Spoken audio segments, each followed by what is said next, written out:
प्यारे बच्चों आदाब। डायरेक्टरेट ऑफ स्कूल एजुकेशन की होम क्लासेस में आपका एक बार फिर से स्वागत है। मैं हूं आपका मेज़बान अनवर। आज बच्चों हम बात करेंगे उर्दू के अफ़सानवी अदब के हवाले से शुरू करेंगे गुफ्तगू। और उर्दू का जो अफ़सानवी अदब है, जिसे आप लोग बच्चे अंग्रेज़ी में फ़िक्शन कहते हैं, जो फ़िक्शन वाला लिटरेचर है उर्दू अदब का, उसमें कौन कौन सी असनाफ़ हैं और उनकी तारीफ़ क्या है, डेफिनेशन क्या है। उसके साथ साथ उन असनाफ़ अदब की अगर हम बात करते हैं तो वो किस तरह एक दूसरे से अलग हैं, यानी कि फ़िक्शन जितना भी उर्दू में लिखा गया है वो किन ज़ुमरों में डाला जा सकता है और फ़िक्शन की कौन कौन सी असनाफ़ उर्दू में हैं। तो आज बच्चों सबसे पहले हम बात करेंगे कहानी के हवाले से। जी हाँ, कहानी हम सारे सुनते आए हैं अपने दादा दादी, नाना नानी से, बड़ों से, और आजकल तो जो स्टोरी बुक्स हैं वो आपके पास दस्तयाब हैं, वो आप वहाँ से सुनते, पढ़ते, देखते हैं कहानियाँ। दरअसल कहते हैं कि कहानी का जो वाक़या बयान करने का सिलसिला है ये उतना ही पुराना है जितना इंसानी तारीख़। जब इंसान जंगलों में रहता था या गारों में रहता था, अगर हम इर्तिका के हवाले से बात करें, तो वो जो कुछ करके वापस लौटता था, शिकार किया या कोई फल तोड़ा या कोई अजीबोगरीब चीज़ देखी, तो वो वापस लौटकर अपने बाकी साथियों के साथ, वो चाहे इशारों की ज़ुबान में ही सही, उसको बयान करता था। तो तब से ये कहानी जो है वो इंसानी समाज का एक हिस्सा बनी है। कहानी के बारे में कहा जाता है कि कहानी बुनियादी तौर पर तीन चीज़ें इसके लिए बड़ी ज़रूरी होती हैं। एक खूबसूरत सी इब्तिदा, एक इसका क्लाइमैक्स अरूज, और एक इख्तिताम। एक मुख्तसर सी कहानी आपको सुनाता हूँ जो तकरीबन 3 लाइन्स में मुकम्मल हो जाती है, जिसमें ये तीनों अवामिल पाए जाते हैं। फिर हम आगे बढ़ेंगे।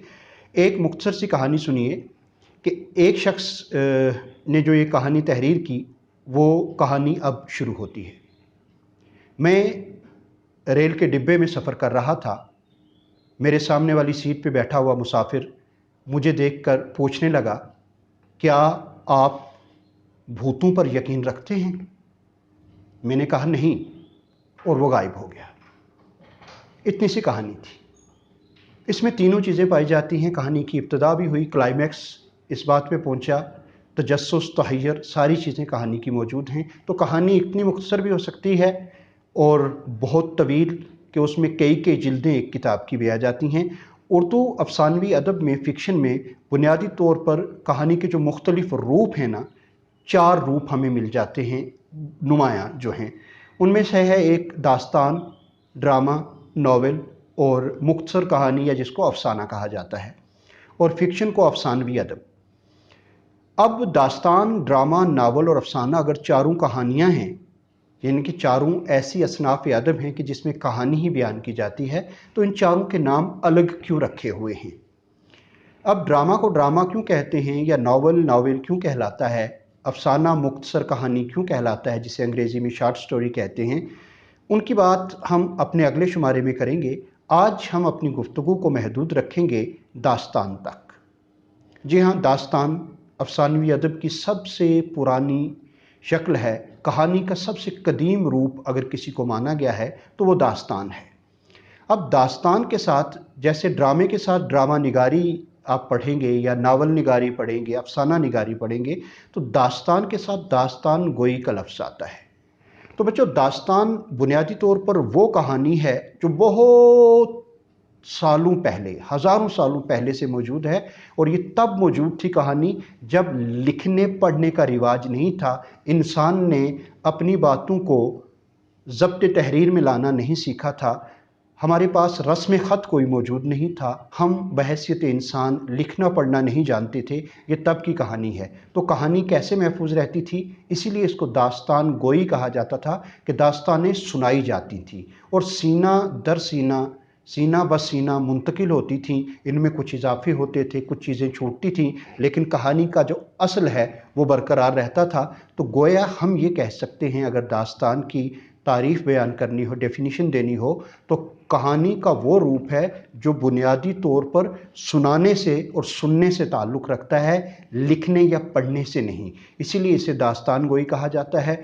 ये इब्तदान क्या होता था कि जब हमारे समाज में राजे महाराजे मौजूद थे या उनसे भी पहले इंसान के पास वक्त गुजारी का, तफरीह का कोई और सामान, कोई वसीला नहीं था, तो हम एक दूसरे को कहानियाँ सुनाया करते थे। किसी शायर ने कहा था ना कि रात लंबी भी है और तारीक भी, रात लंबी भी है और तारीक भी, शब गुजारी का सामा करो दोस्तों, जाने कब फिर ये मिलना मुकद्दर में हो, अपनी अपनी कहानी कहो दोस्तों। तो वो कहानी कहने का जो सिलसिला है वो तब से है जब से हम हैं, और कहानी ज़ुबानी सुनाई जाती थी। आज भी दास्तान गोई का अहयाए नो हुआ है, इसका रिवाइवल हुआ है, और फ़ारूक़ी साहब ने इस पे बहुत काम किया है। मुख्तलिफ़ जगहों पर मुख्तलिफ़ दास्तानों को सुनाने का रिवाज फिर से पड़ा है। लेकिन दास्तान की पहली बात ये आ गई कि दास्तान वो चीज़ है, जो वो कहानी है जो सुनने सुनाने से ताल्लुक़ रखती है और सुनाई जाती थी। इस लिहाजा जब हम बात करते हैं तो उसका जो ज़ेरो बम है, उसकी जो आर्टिकुलेशन है, वो सारी चीज़ें दास्तान में हमें मिलती हैं। अगर हम देखें ना तो हमारे समाज में आज भी जो इस पहाड़ी खित्ते से ताल्लुक़ रखते हैं, जब कहीं कोई मौत हो जाती थी किसी घर में या कोई खुशी का मौका होता था, तो रात के वक्त क्या किया जाता था, जब लोग इकट्ठे होते थे तो वहाँ कोई मजहबी किताब नहीं पढ़ी जाती थी। हमारे इस पंजाबी खित्ते में जो पोठोहार का खित्ता है, पहाड़ी खित्ता है, यहाँ आज भी सैफुल मुलूक पढ़ने का रिवाज है। हीर रांझा की दास्तान रात को पढ़ने का रिवाज है। हीर वारिस शाह पढ़ी जाती है या मियाँ मोहम्मद बख्श की लिखी हुई सैफुल मुलूक पढ़ी जाती है। वो दास्तानें हैं बुनियादी शायरी के रूप में। तो हमारे समाज में ये सिलसिला कई सदियों से मौजूद है। अब दास्तान बाकी कहानियों से किस तरह मुख्तलिफ है कि दास्तान में बुनियादी तौर पर माफूकुल फितरत वाक़यात ज़्यादा होते हैं। माफूकुल फितरत, जो फितरत में आपको नज़र नहीं आते, यानी कि जो अक्ल को आजिज़ करने वाले वाक़यात हैं। जैसे दास्तान में आपको लगेगा कि एक शख्स के पास एक चिराग है, वो उसे रगड़ता है और उसमें से जिन बरामद होता है जो उसकी सारी ख्वाहिशें पूरी कर देता है। या किसी के पास उड़न खटोला है, किसी के पास उसकी चटाई है, जब उस पर बैठता है तो वो उड़ने लगती है। आज भी बच्चों आप देखते हैं ना कि हैरी पॉटर की कहानियाँ आप देखते हैं, जी हाँ, आपको समझ आ गई बात। वहाँ जिन्नात की बातें होती हैं, परियों की बातें होती हैं, भूत आते हैं, वो झाड़ू पे बैठता है तो झाड़ू उड़ने लगता है। तो बुनियादी तौर पर ये दास्तान के मज़ामीन हैं जिनमें ऐसी बातें बयान की जाती हैं जो दिलचस्पी से तो भरी होती हैं, लेकिन हमारी हकीकी ज़िंदगी से उनका बड़ा कम ताल्लुक़ होता है। लेकिन दास्तान गो क्या करते थे कि इन ख्याली कहानियों में, इन तख़य्युल भरे अफसानवी अदब में कुछ बातें नसीहत की, कुछ वाक़यात ऐसे डाल देते थे जिनसे इंसान को कुछ दर्स ज़रूर मिलता था। सबसे मशहूर दास्तानों में एक दास्तान है दास्तान अलिफ लैला। आपने यकीनन सुना होगा, इस पर मुख्तलिफ टेली सीरियल्स और फिल्म्स भी बनी हैं। और अलिफ लैला को अंग्रेज़ी में ट्रांसलेट किया गया तो उसे कहा जाता है अरेबियन नाइट्स। अलिफ लैला अरबी ज़बान का ही लफ्ज़ है और ये दास्तान अरबी की ही है। अलिफ का मतलब होता है 1000, 1000। लैल कहते हैं रात को, अलिफ लैला का मतलब होता है 1000 रातें। तो गोया अलिफ लैला एक ऐसी दास्तान है जिसमें 1000 कहानियाँ हैं। अब दास्तान की इस टेक्निक पे मैं आपसे थोड़ी सी बात ये करना चाहूँगा। कहते हैं कि अलिफ लैला की दास्तान कैसे लिखी गई, आपको दास्तान की सारी समझ आ जाएगी। कहते हैं कि एक बादशाह था अरब ममालिक में, आज से हज़ारों साल पहले। वो इतना जाबिर और जालिम था कि जिस खातून से वो शादी करता था उसी शादी वाली रात उसका कत्ल कर देता था। कई दिनों तक मुसलसल ये सिलसिला चला तो लोग डरने लगे, अपनी नौजवान बच्चियों को लेकर भागने लगे कि अगर बादशाह ने इसके साथ शादी की तो उसी शादी वाली रात इसका कत्ल कर दिया जाएगा। तो कैसे ये सिलसिला रुके? कहते हैं कि उस दौर में एक बड़ी ज़हीन लड़की थी, उसने वॉलंटियरली कहा कि मैं राजा से शादी करूंगी। उसके वालिदैन कहने लगे तू हमारी इकलौती बेटी है, तू मारी जाएगी, तू मत शादी कर इससे। लेकिन उसने कहा नहीं, अब ये मौतों का सिलसिला रुकना चाहिए। उसने बादशाह से शादी कर ली। शादी की रात बादशाह को उसने कहा इससे पहले कि आप मुझे कत्ल करें, मैं चाहती हूँ कि आपको एक छोटी सी कहानी सुनाऊँ, अगर मुझे इतनी इजाज़त हो। राजा ने कहा ठीक है, आप कहानी सुना लो। उस लड़की ने एक कहानी कहना शुरू की। कहानी सुनाते सुनाते सुनाते वो इस मुकाम पे पहुंची जब कहानी का जो क्लाइमैक्स होता है ना, जब कहानी सुनने वाले का पूरा तजस्सुस बड़ा होता है कि अब आगे क्या होने वाला है। उसने कहा मुझे नींद आ गई बादशाह सलामत, अब मैं कहानी नहीं सुना सकती, मैं ये कहानी कल सुनाऊंगी। लेकिन उसने इतनी खूबसूरत कहानी सुनाई हुई थी कि बादशाह को लगा कि ये कहानी तो सुननी चाहिए। उसने कहा ठीक है, आज तुम सो जाओ, लेकिन ये कहानी मुझे कल सुनाना। एक रात उस लड़की ने निकाल ली। दूसरी रात कहानी जहाँ से उसने छोड़ी थी, क्योंकि दिन को राजा अपने दरबार में मसरूफ़ रहा, अपनी प्रजा के साथ मसरूफ़ रहा, रात को जब वो वक्त आया तो उसने कहा कहानी जहाँ छोड़ी थी वहाँ से शुरू करो। उस लड़की ने वहीं से वो कहानी कहना शुरू की। लेकिन कहानी की टेक्निक है दास्तान की, इसे किस्सा दर किस्सा कहा जाता है कि एक किस्से के अंदर दूसरा किस्सा मौजूद होता है। उसने जहाँ से वो कहानी पहले वाली ख़त्म की ना, उसके साथ एक नई कहानी जोड़कर आगे कहना शुरू कर दिया। राजा सुनता गया। अचानक उसने एक जगह जब फिर क्लाइमैक्स पहुंचा उस दूसरी कहानी का, उसने कहा मुझे तो नींद आ गई है। राजा ने कहा ठीक है, सो जाओ, कल ये कहानी पूरी कर लेना। इस तरह उस लड़की ने 1000 कहानियां एक दूसरे के साथ जोड़कर राजा को सुनाई और 1000 रातों तक उस राजा ने उसे कत्ल नहीं किया। 1000 रातों का मतलब होता है तकरीबन 3 साल। तो 3 साल गुजरने के बाद राजा की वो आदत बदली और इस तरह अलिफ लैला यानी कि 1000 रातों की यह दास्तान वजूद में आई। तो आपको ये बात समझ आई कि दास्तान वो कहानी है जिसका हकीकत से कम, तख़य्युल से, ख्याल से ज़्यादा वास्ता होता है, जिसमें आम जिंदगी के वाक़यात नहीं होते। वो वाक़यात होते हैं जो सिर्फ हमारे ख्यालों में हैं कि कोई चटाई उड़ सकती है, कोई परिंदा बातें कर सकता है, कोई कबूतर आपका मुकद्दर बता सकता है, कोई बाल जलाने से जिन्न आ सकता है, कोई परी कोहकाफ पर आपको लेके जा सकती है। तो इस तरह की अजीबोगरीब कहानियाँ दास्तान बनती हैं, एक बात ये। और दूसरा, दास्तान की जो टेक्निक है लिखने की, वो किस्सा दर किस्सा है। एक किस्से में दूसरा किस्सा, दूसरे किस्से में तीसरा किस्सा। अगर हम बात करें उर्दू दास्तानों की, तो उर्दू में भी दास्तानें बाकी तमाम अदब की तरह संस्कृत और फ़ारसी से आई। जी हाँ, और सबसे पहले जो दास्तान लिखने का सिलसिला उर्दू में हुआ वो दक्कन में हुआ। दक्कन में मैंने आपको पहले बता चुका हूँ कि कुतुब शाही ख़ानदान था और आदिल शाही ख़ानदान, वहाँ दास्तानें लिखी गईं। और जो उर्दू की सबसे कदीम दास्तान मानी जाती है, जो तहरीरी शक्ल में हमारे पास महफूज है, वो है मुल्ला वजही की लिखी हुई दास्तान सबरस। मुल्ला वजही ने सबरस लिखी और ये एक तमसीली दास्तान है, यानी कि इसमें हकीकी किरदार जो हैं उनके नाम रखे गए हैं उनके मिजाज के मुताबिक। यानी कि उसमें किरदार है दिल, हुस्न, इश्क।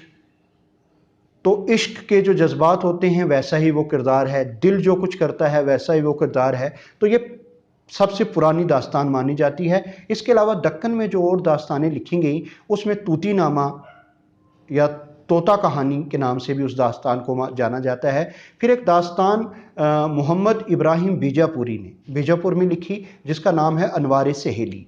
ये दास्तान जो बुनियादी तौर पर हुकूमत के जो कुछ रूल्स एंड रेगुलेशंस थे, जो कुछ सोशल रिस्ट्रिक्शंस थी, समाजी पाबंदियां थीं, वो कहानी की शक्ल में बयान कर दी गई और इसको आलमी अदब में एक नुमाया मुकाम हासिल है मोहम्मद इब्राहिम बीजापुरी की अनवार सहेली को। दक्कन में तो लिखी जाती रहीं दास्तानें, लेकिन शुमाली हिंद में 18वीं सदी तक दास्तानों का वजूद हमें नहीं मिलता। 18वीं सदी में जो दास्तानें हमें मिलती हैं, किस्सा महर अफरोज़ और दिलबर हमें मिलता है, नौ तर्ज़ मरसहा मिलता है, अजाइबुल क़सस, ये किताबें हमें मिलती हैं। लेकिन सन 1800 में जब अंग्रेज़ों ने कलकत्ता में फ़ोर्ट विलियम कॉलेज कायम किया ताकि अंग्रेज़ों को यहाँ की मुकामी ज़ुबान सिखाई जाए, तो उस दौर में कुछ दास्तानों के तर्जुमे करवाए गए।